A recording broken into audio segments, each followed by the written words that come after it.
यहाँ पर बहुत अत्याचार हो रहा है, यहाँ पर सभी गुलाम हैं। हमारे जैसे साधारण आदमी को अगर कोई सुविधा नहीं मिली तो ये सरकार किस काम की? जनता की भलाई के लिए और उनकी तकलीफों का निवारण करने के लिए कोई जनप्रतिनिधि या मुख्यमंत्री है क्या? तुम ऐसा ही सोचते हो ना? इस केरला में भी एक मुख्यमंत्री है, कड़क्कल चंद्रन उनका नाम है, और यहां तुम्हारे सामने बैठा है मुख्यमंत्री। सर मुझसे गलती हो गई, मैंने अनजाने में पोस्ट किया। उस लड़के को लेकर आओ। सर आओ,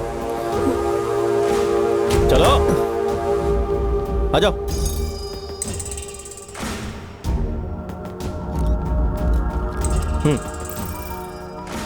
आ जाओ आ जाओ।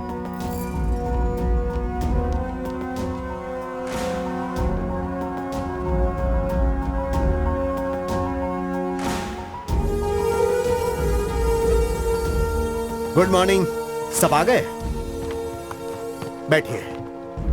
जाओ जाओ जाओ, बैठ जाओ। तुम भी आओ। ये सनल है, इसने ही फेसबुक पर मेरे खिलाफ पोस्ट किया। जवाब क्या करेंगे sir? Please sir. Post delete नहीं किया और मैंने पढ़ भी लिया। ये राजप्पा है, सनल के पिता। राजप्पा जी को हॉस्पिटल में भर्ती किया गया था जहां सनल को बहुत तकलीफ हुई और उसी वजह से इसने फेसबुक पर ऐसा पोस्ट किया। अभी नहीं किसी तरह की तकलीफ है? बताइए। नहीं है सर। हाँ, सब समझ गए ना? उस दिन हॉस्पिटल में मेरा भी इलाज हो रहा था जिस वजह से यह हुआ। दोबारा ऐसा नहीं होगा। यह कहकर उसका पालन ना करूं तो यह झूठा वादा होगा, क्योंकि इस तरह की घटना हमेशा होती है वीआईपीज़ के कारण, क्योंकि वीआईपी लोग अलग टाइप के होते हैं। लेकिन मैं पूरी कोशिश करूंगा कि जब तक मैं हूं, हॉस्पिटल हो या पब्लिक प्लेस या हमारे राज्य का कोई भी जगह हो, वहां हमारी जनता को किसी प्रकार की तकलीफ ना हो। और रही उस दिन की बात, तो हॉस्पिटल में जो कुछ भी हुआ, मेरे कारण जो इन्हें तकलीफ हुई, उसके लिए मैं माफी मांगता हूं। सब लोग चाय पीकर जाइएगा। देखिए, मैं किसी भी पार्टी से नहीं हूँ। हमारे राज्य में अभी जो पार्टी है, मैं उसी को वोट दूंगा। सीएम ने मुझ जैसे ऑर्डिनरी इंसान से मुलाकात की। हमें ऐसा ही सीएम चाहिए। हमारे राज्य के लिए यही सबसे बेस्ट सीएम है। आपकी पोस्ट से लड़का तो पूरे फॉर्म में है। आप क्या कहना चाहेंगे? देखिए, मैंने जो कुछ भी लिखा वो मैंने सोच समझ के नहीं लिखा था। तुमने नाश्ता किया? मैंने जल्दबाजी में लिखा था, इसलिए अब मैं सभी लोगों बाहर से दोस्त आए हैं, माफी मांगता हूँ। उन्हीं लोगों के साथ करूंगा।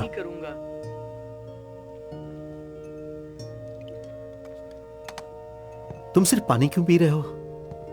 2 दिन हो गए, पेशाब सही से नहीं हो रहा है। डॉक्टर से नहीं मिले? अरे पानी सही से पीऊंगा तो ठीक हो जाएगा। तुम्हारे माफ करने के बाद समस्या यहीं खत्म हो जाएगी, आगे कुछ नहीं होगा। ऐसा सोच रहे हो क्या? यह समस्या खत्म नहीं हुई, बल्कि एक शुरुआत है। बात क्या है? ऑपोजिशन पार्टी ने हड़ताल अनाउंस किया है। उन लोगों का वही प्लान है। मैंने एक मीटिंग अरेंज की है। इस हड़ताल को रोकना ही पड़ेगा। ये हमारे लिए अच्छा नहीं है। लेकिन वो आदमी अपने चालाक दिमाग से चाल चलेगा, वो करने और उसे जीतने के लिए।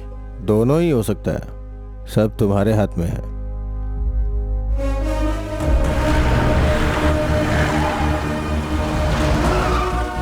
गलतियों पर खिलाफ जाना, आंदोलन करना, हम समाधान की बातें भी तो कर सकते हैं। लेकिन पूरे एक दिन तक लोगों को घर में बंदी बनाकर रखना, यह अच्छी बात बिल्कुल नहीं है।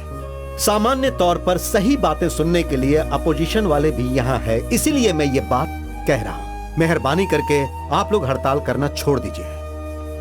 सीएम की बातें मानकर हमें हड़ताल का विचार त्याग देना चाहिए, यही मेरा मानना है। नहीं, मतलब हम दूसरे मुद्दे पे हड़ताल कर सकते हैं। हमने पहले ही फैसला कर लिया कि हम हड़ताल करेंगे। एक माफी मांगकर, ये मीटिंग रखकर सीएम बहुत नीचे गिर गए हैं। अब सीएम बच नहीं सकते। उसके बाद सबके सामने माफी मांगकर, लोगों को बेवकूफ बनाकर सीएम नाटक कर रहे हैं। लेकिन हम बेवकूफ नहीं हैं, सीएम नाटक कर रहे हैं। अगर हम ऐसा कहेंगे तो क्या सीएम मानेंगे? एक छोटे लड़के को बेवकूफ बनाकर नाटक करने की मुझे क्या जरूरत है सुधा? ये एक छोटा सा मसला था, अब इसका पूरी तरह से समाधान हो गया। फिर क्यों ये सब? बॉबी सर, इसका समाधान निकल गया, क्या ये पक्का है? तो क्या हम इसे मान लें? सीएम ने गुनाह किया है, ये आरोप पूरी तरह साबित हो चुका है। अगर ऐसा है तो ऐसा ही रहने दो, लेकिन इसके नाम पे हड़ताल करने की आपको क्या जरूरत है, बताइए। अरे जरूरत की बात नहीं है, लोगों को बांध कर रखना हमारा उद्देश्य नहीं है, इसको हम माफ नहीं कर सकते। देखिए, सिर्फ वही लड़का जो है इन सब वजहों के पीछे कारण नहीं है, समझ गए ना? हाँ बोलिए, आप कुछ कह रहे थे। ए विष्णु, अंदर आ जाओ। देखिए क्या किया है, पिछले दिनों सेक्रेटरीट के सामने लाठीचार्ज हुआ था, उसके कारण यही है। अब हमें हड़ताल करना जरूरी है, क्योंकि इसके लिए सबक देना जरूरी है ना। इस साल अब तक 2 बार सरकारी हड़ताल हुई, अलग अलग मुद्दों पर हड़ताल, आप लोगों की वजह से। हड़ताल को आप लाइटली मत लीजिए, कोर्ट ने लोगों को सपोर्ट किया है। हाँ, इसीलिए हम सब शांति से हड़ताल करेंगे। केरला के पृष्ठभूमि में ऐसा संभव नहीं है, शांति से हड़ताल कैसे होगी, जरा बताएंगे? मुझे लगता है हमें एक बार और सोच लेना चाहिए। सर आप क्या कहते हैं? वो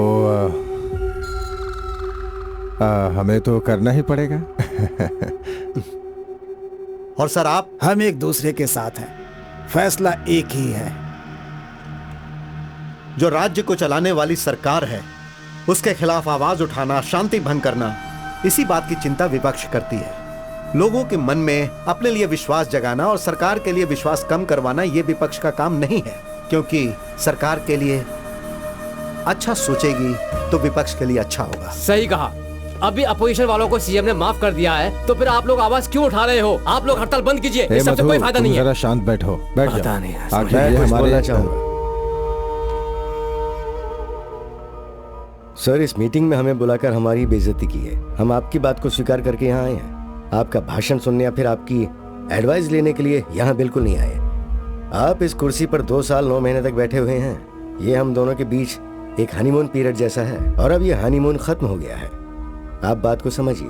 हमने आज तक आपको पूरा सपोर्ट दिया, पर अब नहीं मिलेगा। आप जिस कुर्सी पर बैठे हैं उसे जरा कस के पकड़ के रखिएगा। चलो।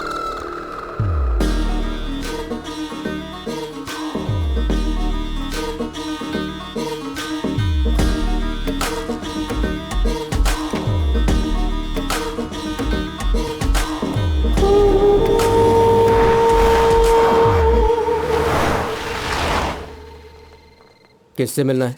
सीएम सर से।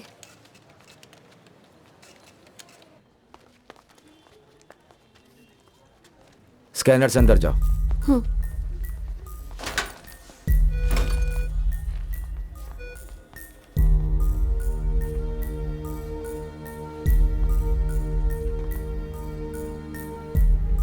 किससे मिलना है? सीएम सर से।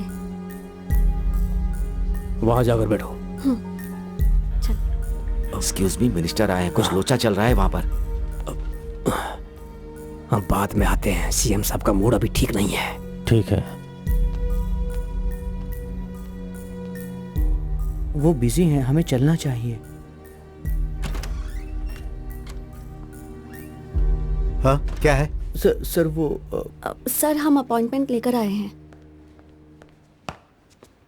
Sir, shall we? मैं मीटिंग में जा रहा हूँ, तुम लोग भी आओ। सर हम कॉलेज के स्टूडेंट्स हैं। मैं रम्या, यूनियन चेयरपर्सन।